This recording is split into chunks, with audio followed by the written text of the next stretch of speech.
Welcome students.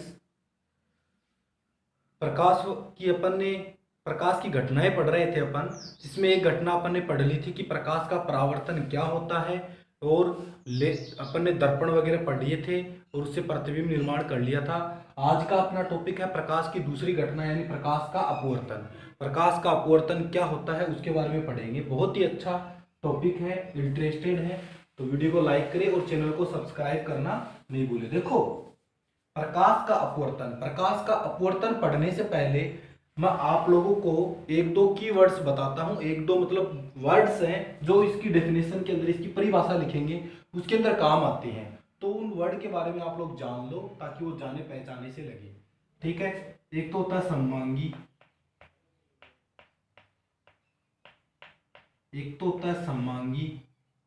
एक होता है पारदर्शी।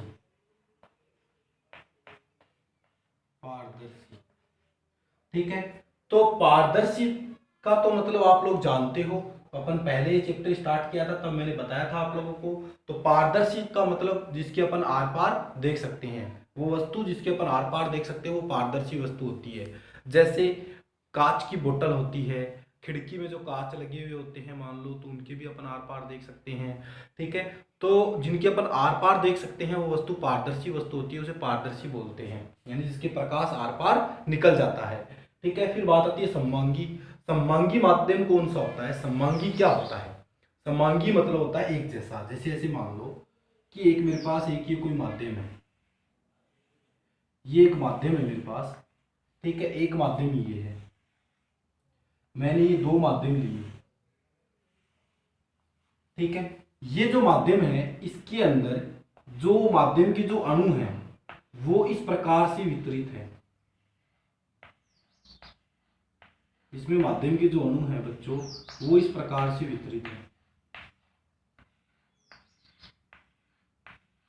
मतलब एक समान रूप से वितरित है। इसमें कैसे हैं? एक समान रूप से वितरित है।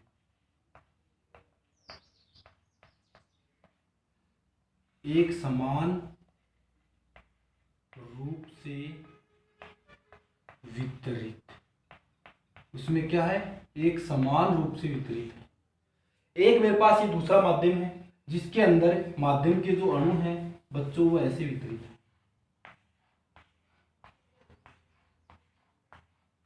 ऐसे यानी कैसे? असमान रूप से, असमान रूप से वितरित है। ठीक है।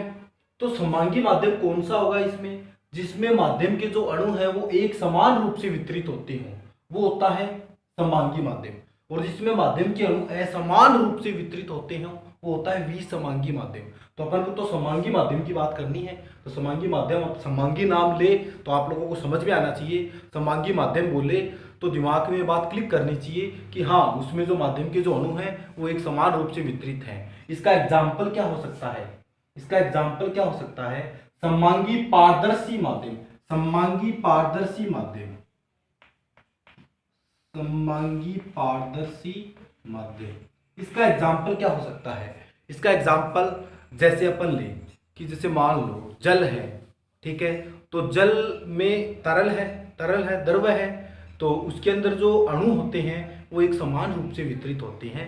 ठीक है। तो जल क्या है? एक सममांगी पारदर्शी माध्यम या पारदर्शी सममांगी माध्यम। ठीक है। दूसरा एग्जाम्पल और भी ले सकते हैं अपन, जैसे कांच है, कांच का टुकड़ा होता है मेरे पास एक, उसके भी अपन आर पार देख सकते हैं। तो वो भी कैसा होता है? पारदर्शी सममांगी माध्यम या सममांगी पारदर्शी माध्यम। ठीक है। जैसे एयर है, हवा होती है, हवा में इसके अणु एक समान रूप से वितरित हैं, तो वो भी कौन सा होगा? पारदर्शी तो है ही हवा। पारदर्शी है तभी तो अपन अपने आसपास की जो चीजें हैं वो अपन को दिखाई देती है। जैसे अपन कांच के आर पार भी देख सकते हैं।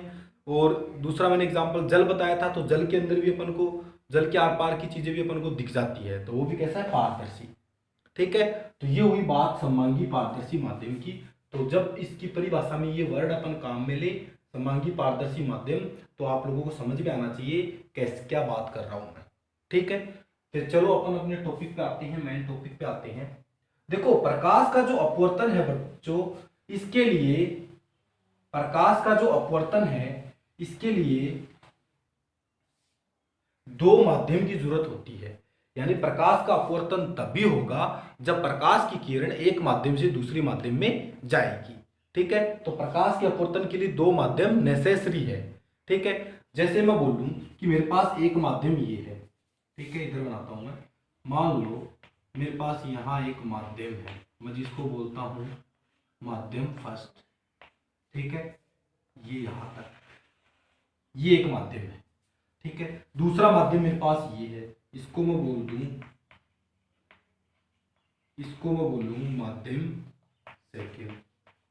ये दो माध्यम है मेरे पास। इन दोनों माध्यम को ये लाइन जो अलग कर रही है, ये दो माध्यमों को अलग करने वाली जो लाइन होती है, इंटरफेस सरफेस होती है, वो पृथक्कारी पृष्ठ,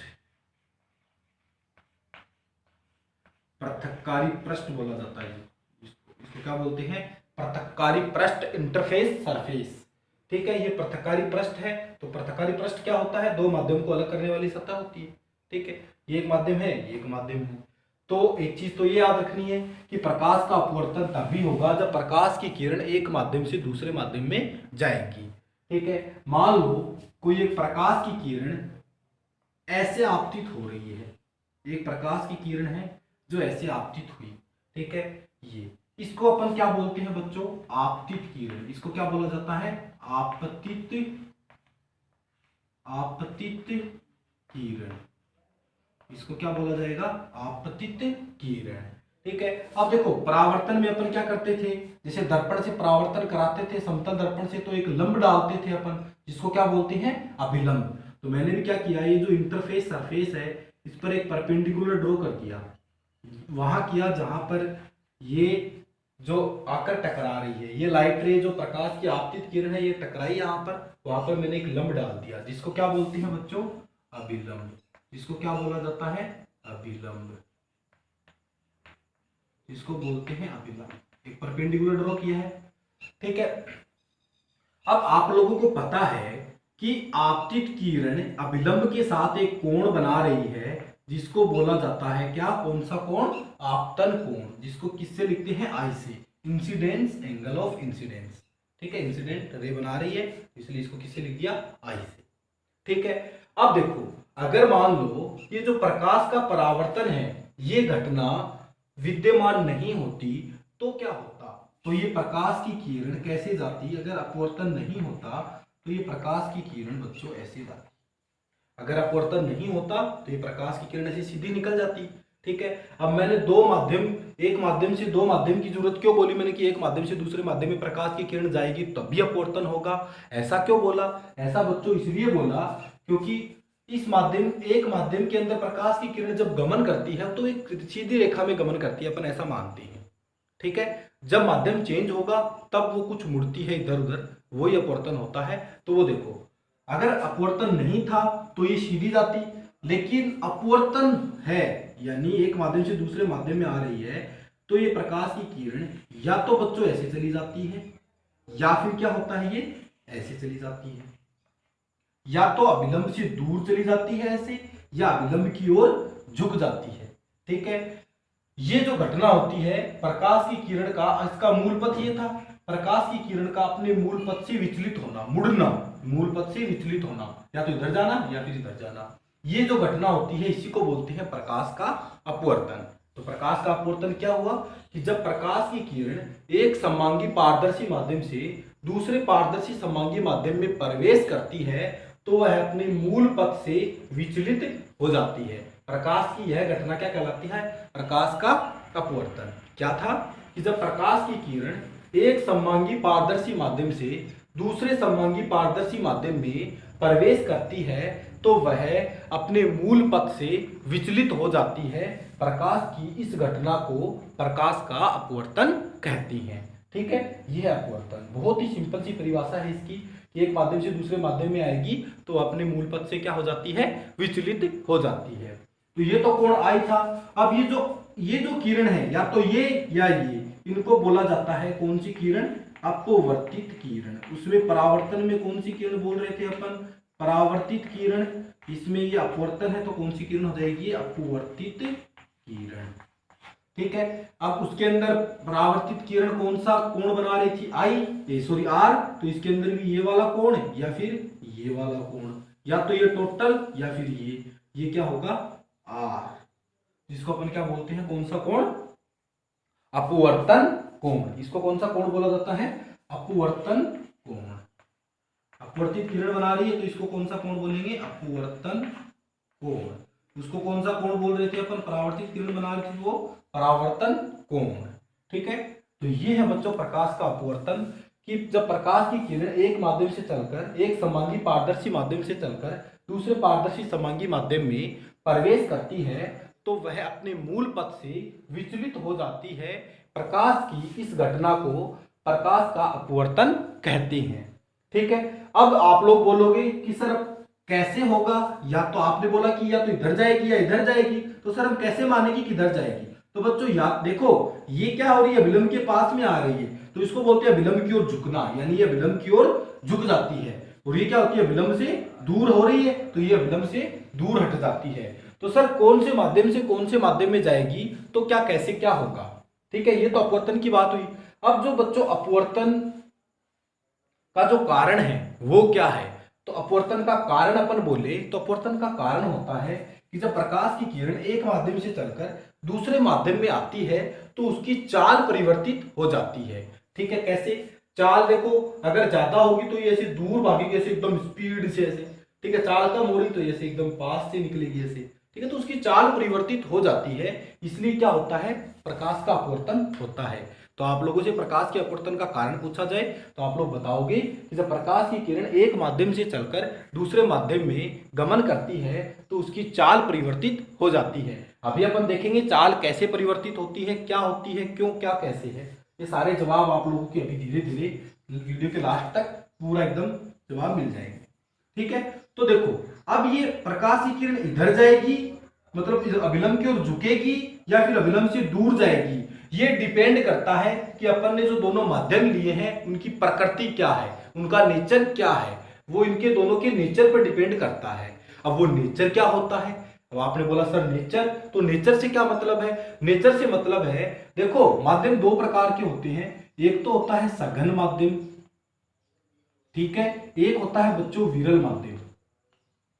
एक तो होता है सघन और एक होता है विरल, दो माध्यम होते हैं, सघन माध्यम,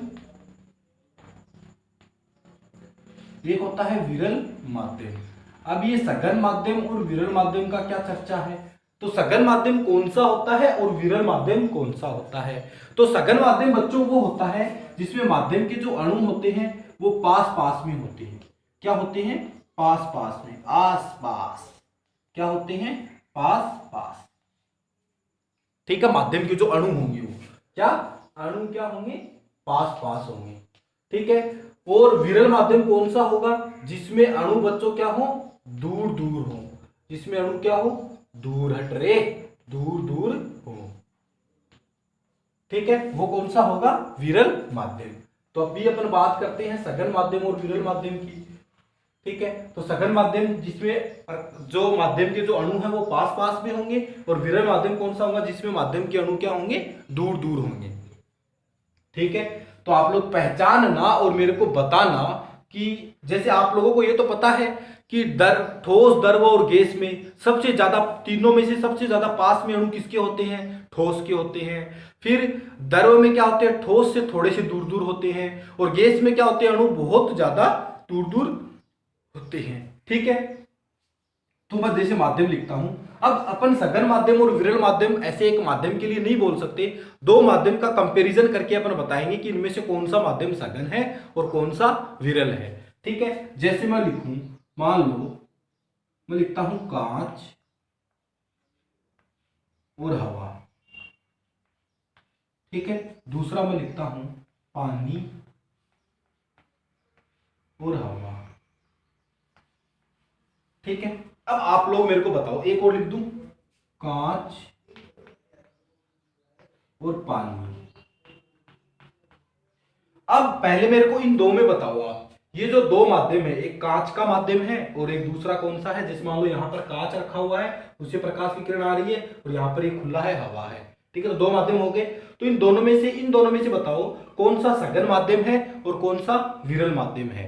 ठीक है, सोचो सोचो सोचो। देखो कांच क्या है बच्चों, कांच होता है ठोस। क्या बच्चों कांच ठोस है, कांच क्या होता है, ठोस होता है। तो आप, और ये हवा क्या है, गैस, गैसीय माध्यम है। ठीक है, अब इन दोनों में से, ठोस में से और गैस में से किसके अणु पास पास में होते हैं, किसके होते हैं बोलो, ठोस के होते हैं। ठोस के अणु पास पास में होते हैं। तो बच्चों ठोस, ये जो कांच है ये तो कौन सा माध्यम हो गया, सघन माध्यम। और ये जो हवा है ये कौन सा माध्यम हो गया, विरल माध्यम। सही बात है। ठीक है, क्योंकि इसमें क्या होते हैं, अणु दूर दूर होते हैं, और इसमें क्या होते हैं, इसमें पास पास होते हैं और इसमें दूर दूर होते हैं। सघन माध्यम में पास पास, विरल माध्यम में दूर दूर। अब इन दोनों की बात करें अपन, तो ये जो बच्चों पानी है, पानी क्या है, द्रव है। और ये जो हवा है ये क्या है, गैस है। तो आप लोग मेरे को बताओ, इनमें से द्रव और गैस में से किसके अणु पास पास में होते हैं, दोनों को कंपैरिजन करें तो किसके होंगे, द्रव के, गैस के दूर दूर होते हैं। तो द्रव के अणु पास पास में, तो द्रव, तो ये पानी जो है ये क्या हो गया, सघन माध्यम हो गया, और हवा क्या हो गई, विरल माध्यम हो गई। फिर बात करते हैं इधर कांच और पानी। तो बच्चों आप लोग कांच और पानी में से बता सकते हो, कांच ठोस होता है, और ये जो पानी है बच्चों ये क्या होता है, द्रव होता है। तो ये ठोस और द्रव में से किसके अणु पास पास में होंगे, ठोस के होंगे। तो ठोस तो कैसा हो गया, सघन माध्यम, और द्रव क्या हो गया, विरल माध्यम। ठीक है, ये तो दो माध्यम की बात हुई। अब जैसे मैं बोलूं कि ये विरल माध्यम है, ऊपर वाला मैंने ले लिया विरल माध्यम, और ये वाला जो माध्यम था दूसरा, इसको मैंने बोल दिया सघन माध्यम। ठीक है, तो सर अब आपने ये बोला कि ये विरल माध्यम है, ये सघन माध्यम है, तो अब हम कौन सी किरण काम में लें, या तो ये ले या फिर ये ले, क्योंकि मैंने नेचर बता दिया इनका, माध्यम की प्रकृति बता दी। तो अब अपन कैसे पता लगेगा कि ये वाली किरण काम में लेनी है या ये, यानी पास में से होकर जाएगी या फिर दूर हटेगी या विलंब से। ठीक है, तो उसके लिए आप लोगों को मैं एक ट्रिक बताता हूँ, एक एग्जाम्पल बताता हूँ, उससे याद रख सकते हो आप लोग। ठीक है, ये मैंने अब नेचर बता दिया इनका कि ये तो विरल माध्यम है, ये सघन माध्यम है। जब तक अपन इनका नेचर नहीं बताएंगे तब तक अपन को पता नहीं लगेगा। या तो ऐसे बोल दो कि ये क्या है, हवा है इधर और इधर पानी है, तो भी अपन पता कर लेंगे हवा और पानी में से कौन सा सघन होगा, पानी सघन होगा और हवा क्या होगा, विरल। तो उससे भी अपन को नेचर पता लग जाएगा उनको। तो नेचर के हिसाब से पता लगेगा कि ये प्रकाश की किरण पास से निकलेगी या फिर विलंब से दूर हटेगी। ठीक है, अब वो कैसे पता लगाए सर, तो वो पता लगाने का एक शॉर्ट सा एग्जाम्पल है। आप लोग एग्जाम्पल सोचना कि जैसे देखो मैं आप लोगों को बताता हूं कि एक खुली सड़क है, हाईवे है। ठीक है, ऐसे समझो कि मान लो ये क्या है, खुली सड़क है। फिर आगे चलते हैं तो आ जाता है मार्केट, ये मार्केट है। ठीक है, और फिर खुली सड़क आ जाती है। ठीक है, तो आप लोग सोचो खुली सड़क है, तो खुली सड़क पर क्या बच्चों भीड़ भाड़ होती है, नहीं होती। खुली सड़क पर गाड़ी वगैरह, जैसे हाईवे है खुला तो उसमें गाड़ी वगैरह ये सब ज्यादा पास पास में नहीं होती है, आदमी वगैरह भी दूर दूर, मतलब कोई भी बाधाएं नहीं आती अगर अपन बाइक चलाएं, गाड़ी चलाएं तो। लेकिन जब मार्केट है, वो भीड़ भाड़ वाला इलाका होता है, तो उसमें गाड़ी चलाएं तो थोड़ी दिक्कत आती है। ठीक है, बाधाएं आती हैं, फिर वापस खुली सड़क आ गई। ठीक है, तो ये जो खुली सड़क है, क्या मैं इसको विरल माध्यम मान सकता हूं, क्या ऐसे बोल सकता हूं कि इसमें जो माध्यम के जो अणु है वो दूर दूर है, ऐसा मान सकता हूं ना खुली सड़क के लिए, कि खुली सड़क है, सब चीजें दूर दूर हैं। तो आप लोग देखो, आप लोग खुद भी क्या करते हो कि जब खुली सड़क आप लोगों को मिलती है तो आप बाइक जो है वो स्पीड से चलाते हो। कि ठीक है, क्यों चलाते हो, क्योंकि उसमें कोई भी बाधाएं नहीं आती, कोई भी ऑब्स्टेकल नहीं आते आपके पास में, तो आप लोग आसानी से उसको स्पीड में चलाते हो। ठीक है, तो ये कौन सा माध्यम हो गया, विरल माध्यम हो गया। ठीक है, अब भीड़ भाड़ वाला इलाका है, यानी अणु क्या है, पास पास में है, तो क्या मैं इसको सघन माध्यम मान सकता हूं, ये क्या हो गया, सघन माध्यम। फिर ये खुली सड़क आ गई वापिस, तो ये कौन सा हो गया, विरल माध्यम। ठीक है, अब बात करते हैं, आप लोग यहां से बाइक लेके चले, विरल माध्यम है यानी खुली सड़क है, तो आप एकदम स्पीड से चलते हो।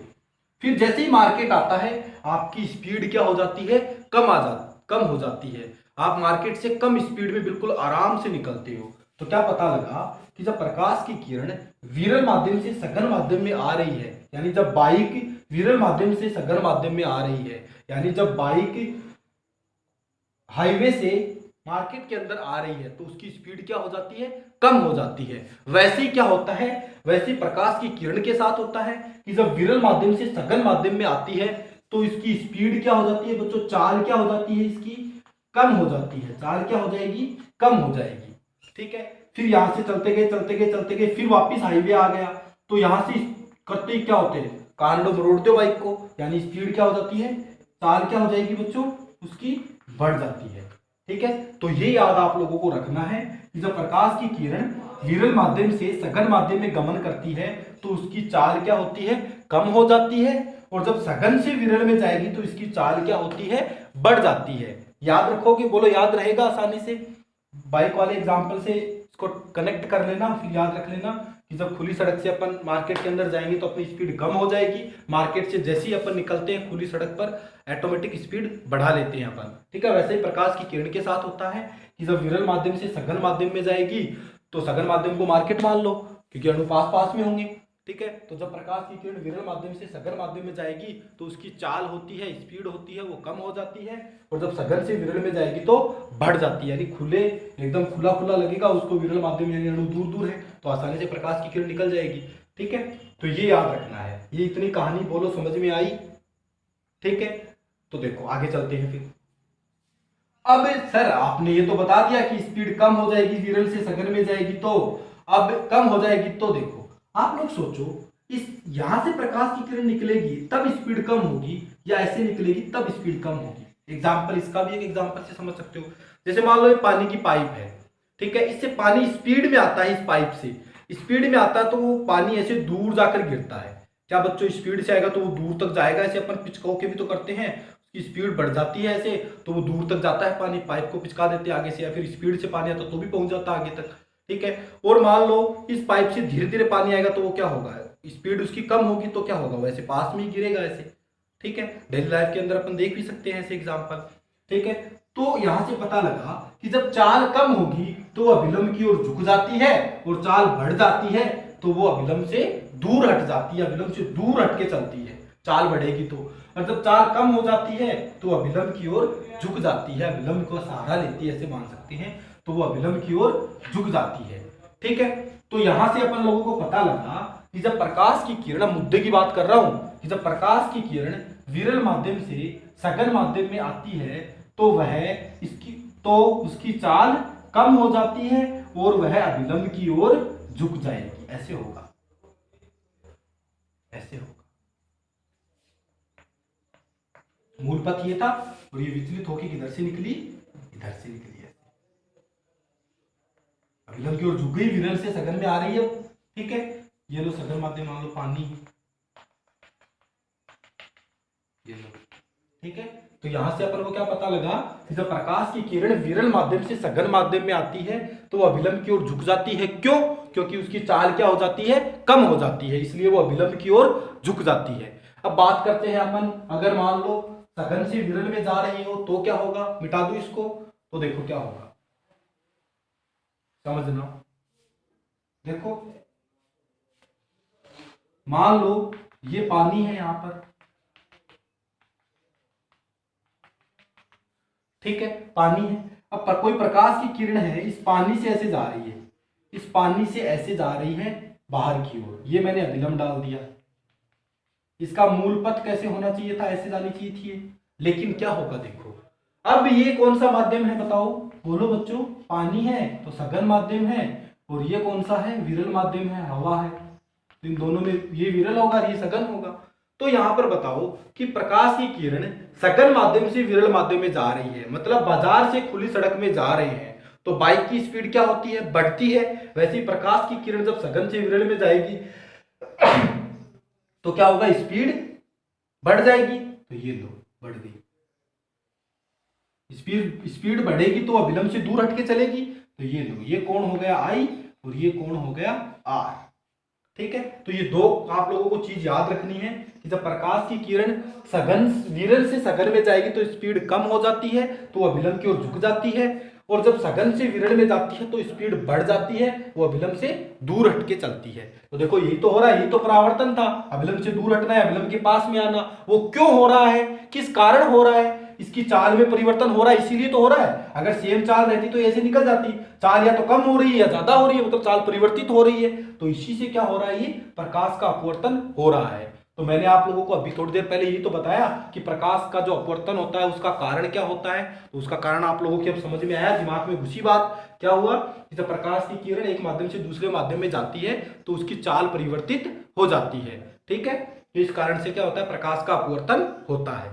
ठीक है, तो ये था प्रकाश का अपवर्तन। उम्मीद करता हूं कि आप लोगों के दिमाग में घुसी होगी बात। अब जैसे प्रकाश के परावर्तन के दो नियम थे, वैसे ही बच्चों प्रकाश के अपवर्तन के भी दो नियम हैं। देखो बहुत ही सिंपल से नियम है। देखो प्रकाश के अपवर्तन के नियम, प्रकाश के अपवर्तन के नियम। देखो बच्चों पहला नियम कौन सा है और दूसरा नियम कौन सा है। बात करते हैं पहले नियम की। तो प्रकाश का अपवर्तन था क्या, देखो मैं इधर चित्र बनाऊं तो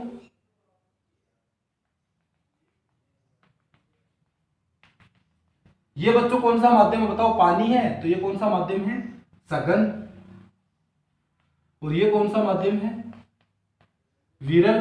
तो कोई प्रकाश की किरण ऐसे आपतित हुई, ये विलंब डाल दिया मैंने ऐसे। ठीक है, अब ये कौन से माध्यम में आ रही है, विरल से सघन में आ रही है। तो बताओ चाल कम होगी कि ज्यादा होगी, कम होगी। कम होगी तो ये ऐसे चली जाएगी, वरना ये कैसी जाती ऐसे। ठीक है, तो ये कोण R है और ये कोण कौन सा होता है, I होता है।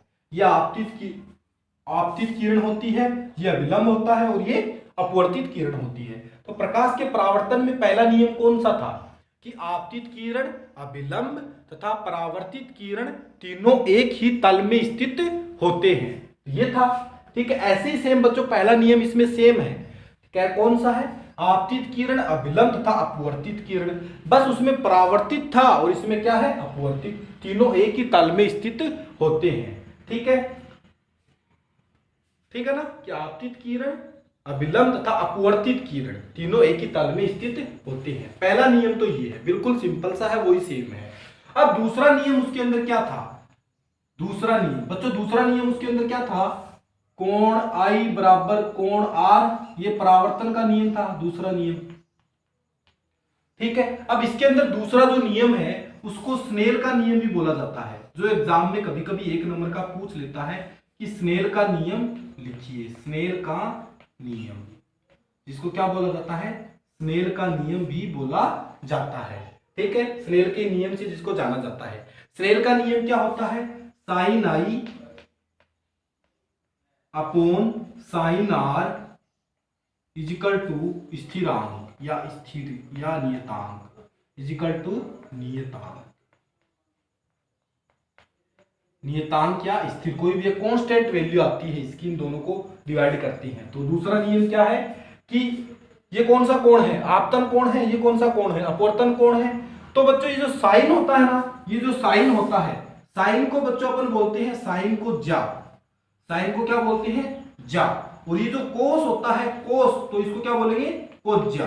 इसको क्या बोलेंगे, कोज्या। कोस को कोज्या बोलते हैं, साइन को जा बोलते हैं। ये मैथ में है, आगे बड़ी क्लासों में आप लोगों के आ जाएगा। ठीक है, तो वैसे भी आप लोग इतना ध्यान रखो, छोड़ो जो भी है। साइन को क्या बोलते हैं, जा। कोस को क्या बोलते हैं, कोज्या। तो मैं क्या बोलूं कि आपतन कोण की जा यानी साइन आई, आपतन कोण आई है, इसकी जा यानी साइन आई, तथा अपवर्तन कोण की जा, ये अपवर्तन कोण है R, इसकी जा यानी साइन R का अनुपात स्थिर रहता है। दूसरा नियम क्या है कि इस नियम के अनुसार प्रकाश के अपवर्तन में आपतन कोण की जा तथा अपवर्तन कोण की जा का अनुपात नियत रहता है। क्या बोला कि आपतन कोण की जा तथा अपवर्तन कोण की जा का अनुपात नियत रहता है। तो लिखेंगे, स्नेल का नियम लिखना है तो अपन लिखेंगे एग्जाम के अंदर कि इस नियम के अनुसार प्रकाश के अपवर्तन में आपतन कोण की जा तथा अपवर्तन कोण की जा का अनुपात नियत रहता है। ये है बच्चों स्नेल का नियम। उसके बाद में ये इतना लिख देंगे और इसको ऐसे डब्बे में बंद कर देंगे। ठीक है, तो ये था प्रकाश का अपवर्तन और प्रकाश के अपवर्तन के नियम। ठीक है, अब एक छोटा सा चीज और बता देता हूं, कभी कभी एग्जाम में पूछ लेता है, लास्ट ईयर के एग्जाम में आया था कि ये कांच का गुटका है, ये कांच का गुटका है मेरे पास, एक कांच का टुकड़ा है मान लो, ठीक है, उससे प्रकाश का अपवर्तन कैसे होगा। कांच का गुटका जैसे मान लो ये है, ये कांच का गुटका है, मान लो ये कांच का है ऐसे मेरे पास, ठीक है, इसको मान लो मैं यहाँ बना देता हूँ ऐसे, ये लो, कांच की पट्टिका भी बोलते हैं जिसको, कांच का गुटका बोल दो, कांच की पट्टिका बोल दो, ठीक है। इसका डायग्राम आया था 1 नंबर का लास्ट ईयर एग्जाम में, कांच की पट्टिका से अपवर्तन, कांच की पट्टिका से, कांच की पट्टिका से अपवर्तन। तो कांच की पट्टिका से अपवर्तन कैसे होगा, ये मान लो कांच की पट्टिका है जिसको मैंने बोल दिया ए बी सी डी। इस कांच की पट्टिका के इस साइड क्या है, हवा है, इस साइड क्या है, हवा है, हवा है, तो ये कौन सा माध्यम हो गया बोलो, विरल माध्यम हो गया, विरल माध्यम हो गया ना, कि ये कांच है, ठोस है, तो ये कौन सा माध्यम हो गया बोलो, सघन माध्यम हो गया। फिर क्या आ गई, हवा आ गई, तो ये कौन सा माध्यम हो गया, विरल माध्यम हो गया। बोलो समझ में आई बात, इधर हवा है, बीच में कांच का गुटका है या कांच की पट्टिका है, और इधर क्या है, हवा है, तो ये विरल, फिर कांच का गुटका सघन माध्यम, ये कौन सा, विरल माध्यम। तो देखो ऐसे कोई प्रकाश की किरण आ रही है, ये कोई प्रकाश की किरण ऐसे आपतित हुई, ये मैंने अभिलंब डाल दिया एक, ठीक है। अब ये कौन सी किरण है, आपतित किरण, ये कोण आई बनाएगी इसके, ये कोण आई लिख दिया। तो प्रकाश की किरण विरल माध्यम से कौन से माध्यम में आ रही है, अब सघन माध्यम में आ रही है, तो विरल से सघन में आती है तो क्या होता है, विरल से सघन में आएगी तो उसकी चाल में क्या परिवर्तन होगा, बोलो बताओ। यानी खुली सड़क से, हाईवे से, खुली सड़क से मार्केट के अंदर बाइक आती तो स्पीड कम होती है, वैसे ही प्रकाश की किरण विरल माध्यम से सघन माध्यम में आएगी तो उसकी स्पीड क्या होती है, कम हो जाती है। तो एक्चुअल में वो कैसे जानी चाहिए थी, ऐसे जानी चाहिए थी, है ना, लेकिन वो कैसे जाएगी, अब ऐसे, ये लो, अभिलंब की ओर झुक गई, स्पीड कम होगी तो अभिलंब की ओर झुकेगी। फिर मैंने ये एक अभिलंब और डाल दिया। अब ये क्या हो रही है, अब सघन से विरल में जाएगी, अब सघन में है ये, तो सघन से किस में जाएगी, विरल में जाएगी। तो सघन से विरल में जाती है तो बताओ उसकी चाल बढ़ेगी या घटेगी, जब सघन से विरल में जाएगी, यानी बाजार से खुली सड़क पर जाएगी तो बाइक की स्पीड, बाजार यानी सघन माध्यम, खुली सड़क विरल माध्यम, तो स्पीड क्या होगी, बढ़ेगी। वैसे प्रकाश की स्पीड भी क्या होगी, बढ़ेगी। तो प्रकाश की स्पीड बढ़ेगी तो अभिलंब से दूर हटेगी या पास में जाएगी, दूर हटेगी, तो ये क्या होगा, अभिलंब से ऐसे दूर हट जाती है, ठीक है। तो ये चित्र बनाना था आप लोगों को कांच के गुटके से अपवर्तन का, कि पहले इसके अंदर प्रवेश कर रही है तो वो विरल से सघन में जा रही है तो उसकी स्पीड क्या होगी, कम हो जाएगी। फिर जब गुटके से बाहर निकलती है तो सघन से विरल में जाती है तो उसकी स्पीड ऐसे बढ़ जाती है, ठीक है। ये डायग्राम बनाना था, एक बार तो सीधा, फिर थोड़ा ऐसे झुका के प्रकाश की किरण, फिर ऐसे, फिर दूर हटेगी तो दूर हटेगी, ठीक है। ये बच्चों था अपना प्रकाश का अपवर्तन। तो उम्मीद करता हूं आप लोगों को चीजें समझ में आई होंगी, बहुत ही अच्छा टॉपिक है, इंटरेस्टेड है, मजेदार है। तो देखो अपवर्तन पढ़ लिया, अब नेक्स्ट टॉपिक अपना होगा इसके प्रकाश के अपवर्तन के डेली लाइफ के अंदर अपन कहाँ कहाँ इसके एग्जाम्पल देखते हैं, कहाँ कहाँ अपन को दिखता है ये। तो डेली लाइफ के अंदर इसके एग्जाम्पल अपन देखेंगे नेक्स्ट वीडियो के अंदर। तो आप लोग, उम्मीद करता हूँ अच्छा लगा होगा वीडियो, ठीक है। तो धन्यवाद, थैंक यू।